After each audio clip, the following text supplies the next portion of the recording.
and all comrades who have come from various parts of India, different states to attend the All India plenum, and all those comrades and progressive sections who are assembled here from Punjab. On behalf of CPM Maharashtra, I extend you our revolutionary holding this plenum to evaluate our party's history of the past more than 1 decade and to grasp lessons from it to move forward.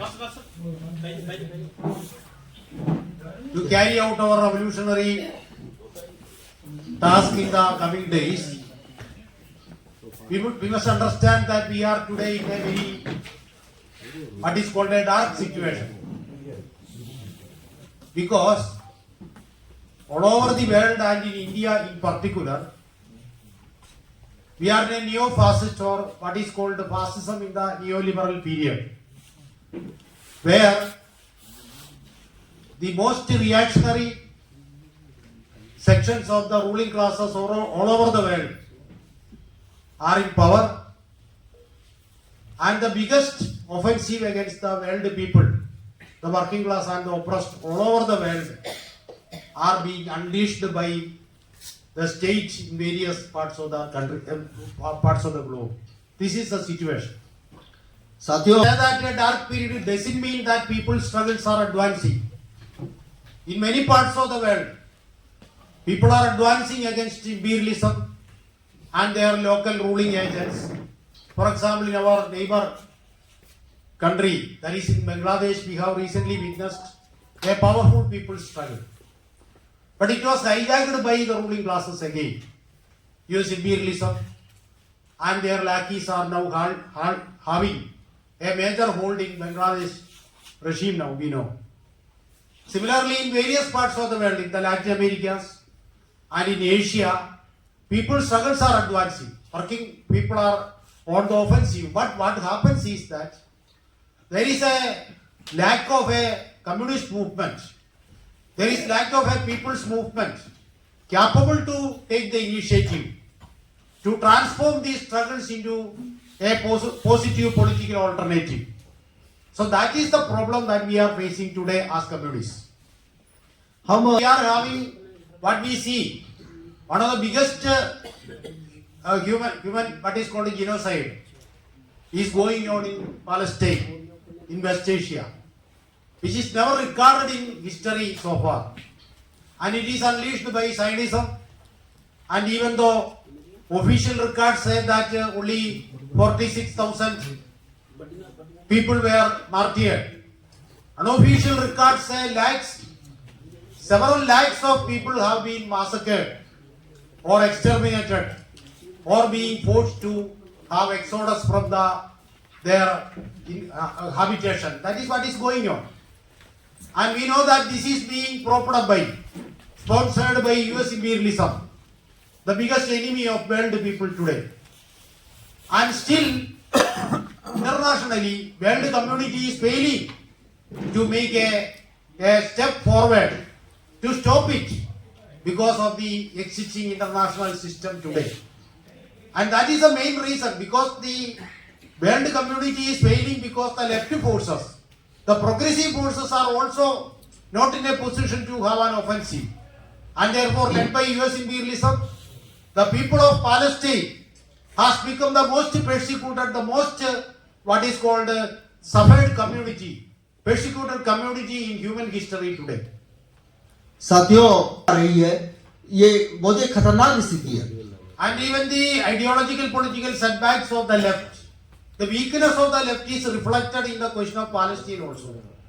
Because there too, differences are there.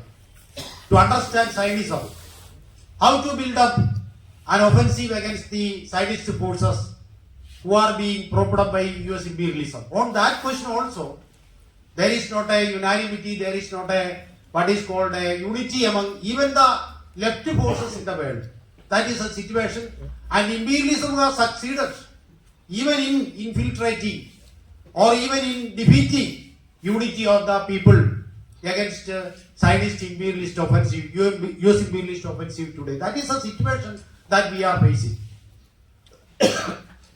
Palestine is not an isolated issue. More than 2 years, the Ukraine war is going on, which is actually an inter-imperialist war, where Ukraine is a mere proxy.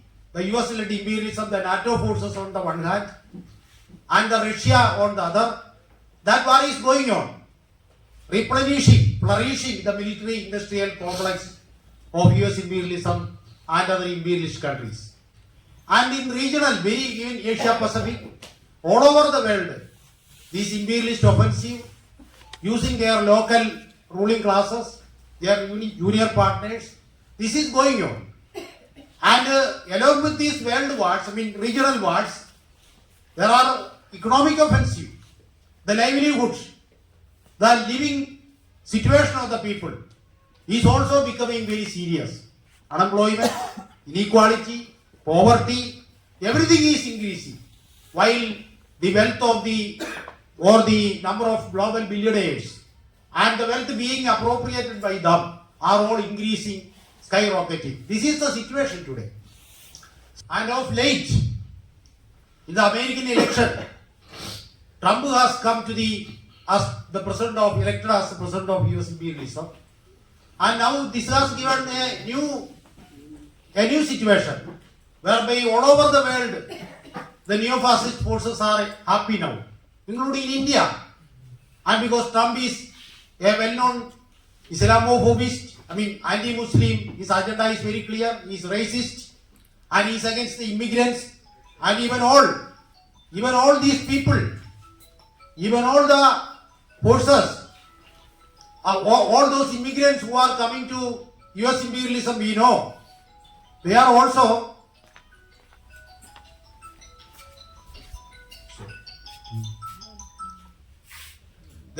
now facing serious threat because of Trump's ascendance to power. And therefore the world situation is now, instead of even making any positive tone, it is becoming more regressive, more backward, and it is against the people of the world as a result of this Trumpian ascendance in power. And Trumpism is now all over the world, reactionary forces are happy now, and it is now seen from media also. चिंता की बात है। Today in our country, India, we know that we are facing a typical situation, neo-fascist situation, for the past 1 decade, since 2014. The RSS-led Modi regime is in power, and we know that RSS is not like an ordinary fascist force. It is the longest running and the biggest fascist organization in the world. And for RSS, this BJP is only a political tool. And using BJP, RSS is now controlling the state power, and through its hundreds of secret and open organizations, RSS is controlling the macro spaces of India, the street power. It controls the entire administration, the culture, the civil and military spheres of India. It controls every sphere, even history, everything, education, everything. So this is a serious situation that we are facing. Similarly, the far right, the corporate forces, Ambani, Adani, and like forces, who are merged with the Indian regime, the unholy nexus between the most corrupt, these corporate class, crony capitalists we know. So this is what we are facing. So India is now facing, because the most populous country in the world, and where the more than 50% of the world most absolute poor people are remaining today. So that also is a serious question in front of us as communists. साथियों, Inception, from its very beginning, almost a century ago, RSS has a declared objective that to transform India a multi-religious, a multilingual, multinational, multi-ethnic India into a Hindu Rashtra, unitary Hindu Rashtra, which is ruled by the Brahmanical forces, where even majority of the so-called Hindus will not have, because the Dalits, according to RSS, according to their Manusmriti, they are subhuman. They have no human rights. Women, no human rights. They are slaves according to Manusmriti. And along with that, their main enemy is Muslims. They have already declared, and through there a number of laws, regulations we know. I need not go into the details. all regulations and laws that the RSS-led Modi government have brought into being, all these are based on their anti-Muslim, their Islamophobic orientation, and their declared objective that Muslims are the number one enemy of India. साथियों, Muslims, all minorities are facing very serious threats from the RSS and from the Indian regime today. We know Manipur, what is going on, where it is a living hell. It is a hell now, where the the Christian minorities are targeted by the double engine, what is called, where the state government is also ruled by BJP. We call it as double engine. The people are calling, or even the government itself is calling it double engine government. So such double engines are ruling Gujarat, UP, and such other states. The minorities, irrespective of either Muslim or Christian or any other community, they are all facing very serious threats today.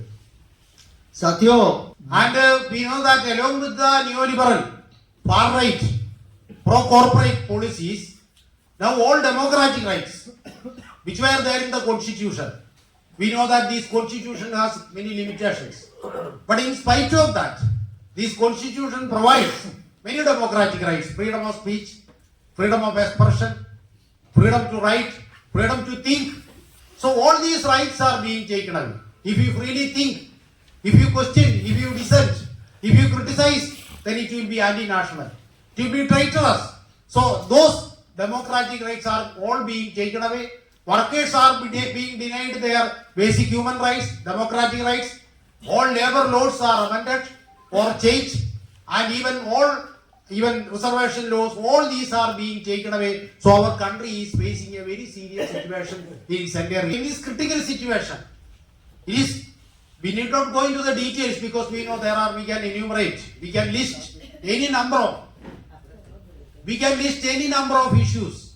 But the point is that in spite of this situation, this very serious situation, no offensive is coming. The the ruling regime, is facing no serious threat today from those forces whom we expect, including us, including communists.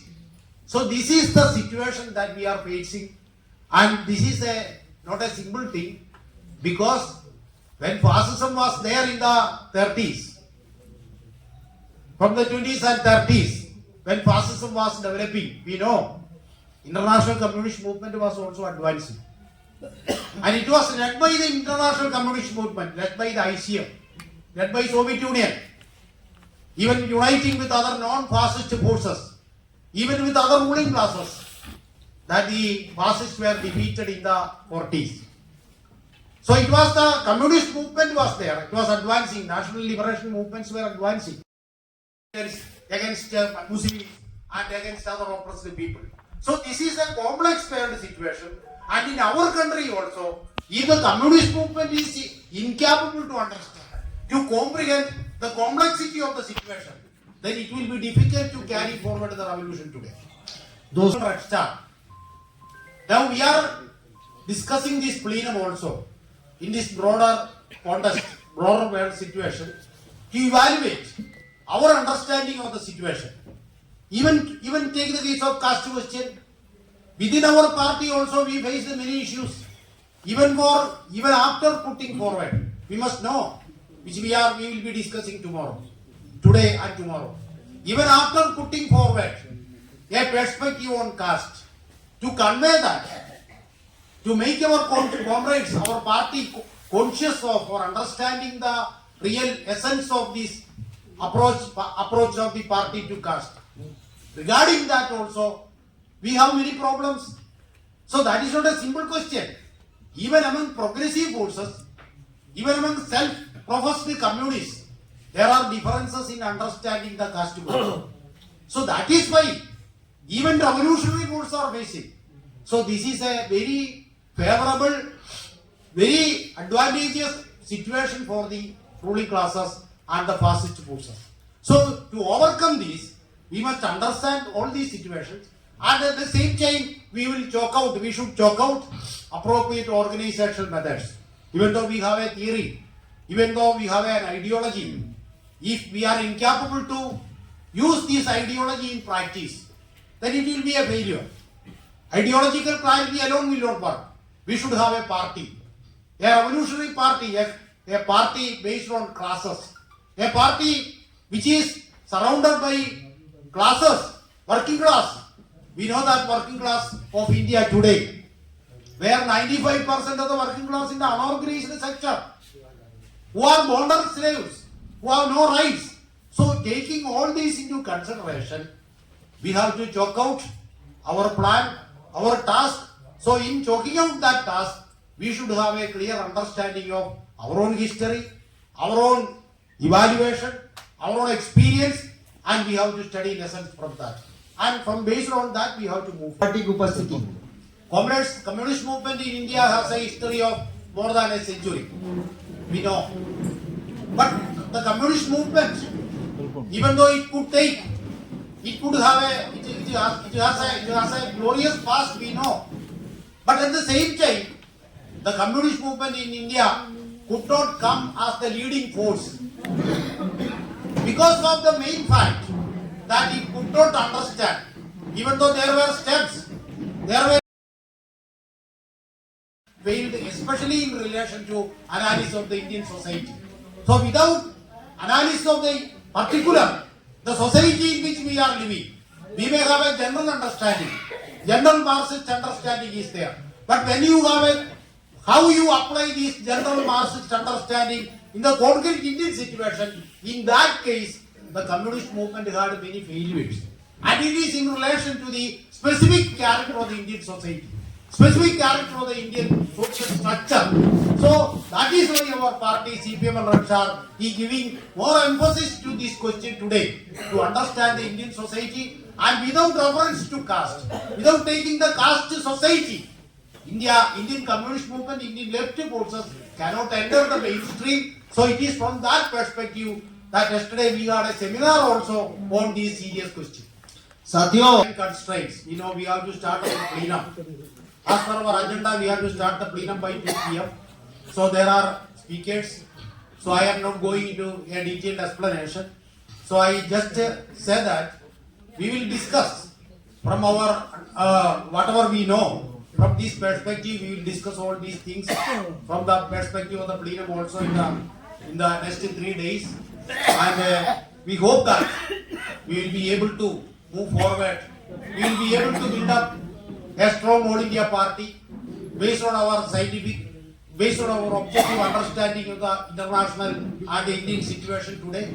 And with that hope, I just tell you that, inform you that I shall inaugurate this public meeting of our plenum.